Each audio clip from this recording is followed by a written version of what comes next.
Nangire mbasuhuza abakunzi bazi ni K9 TV. Isi urusobe rw'ibinyabuzima ibidukikije. Uyu munsi reka tuganire ku kinyugunyugu. Waba warigeze utekereza ko wafata mu mutwe ubwoko buri ku isi bw'ibinyugunyugu? Ibyo si byo. Urugero, ku isi hari imbuto ziribwa zingana n'ibihumbi 2,000. Gusa ibi ngiye kukubwira ni wabyiyumvisha. Ibinyugunyugu bikubye inshuro 8 ibice 8 bwa bwoko bw'imbuto nakubwiraga haruguru. Ni ukuvuga ko ku isi hari amoko y'ibinyugunyugu angana n'ibihumbi 17,500. Muri Amerika honyine hari amoko 750. Gusa ayo moko y'ibinyugunyugu aragenda azimira uko bwije n'uko bukeye. Uko no kwikunda kwa muntu. Ibaze ko nihatagira igikorwa ngo umuntu agabanye guhinga akoresheje imiti yica udukoko, bizarangira mu myaka mikeya ikinyugunyugu, inzuki n'utundi tunyabuzima dutunzwe no kurya ibiva mu murima tuzasigara nk'umugani. Abuzukuru bacu bazajya batwumve nk'uko ubu twumva dinezoro.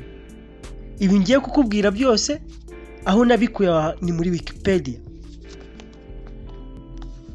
Ubundi ikinyugunyugu gisanzwe kibaho cyumweru kimwe, kikaba cyanarenga. Gusa umwami w'ibinyugunyugu abaho amezi 9.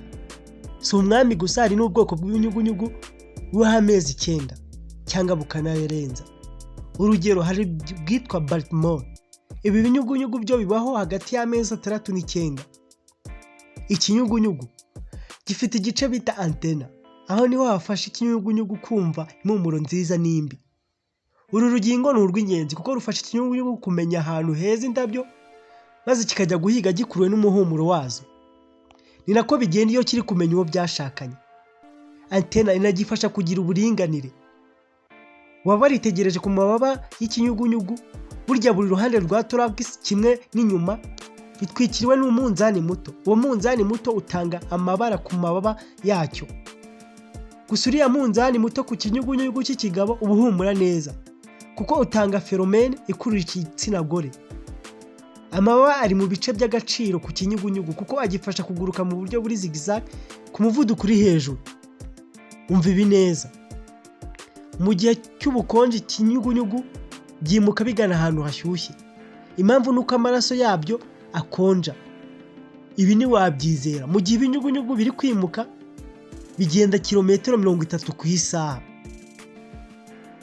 Kwimuka kikava mu majyepfo kikagana mu majyaruguru bikurikiyeho ubushyuhe. Ubundi ikinyugunyugu gifite kamaro ki mu buzima bwa muntu? Burya ikinyugunyugu cyongera urusobe rw'ibimera, kuko uko bihiga ni nako biba bibangurira ibimera. Abantu benshi bibwira ko umuntu ari ufite agaciro ku isi, ariko mu rusobe rw'ibinyabuzima ibintu nimajyirirane. Reka nsubikira aha.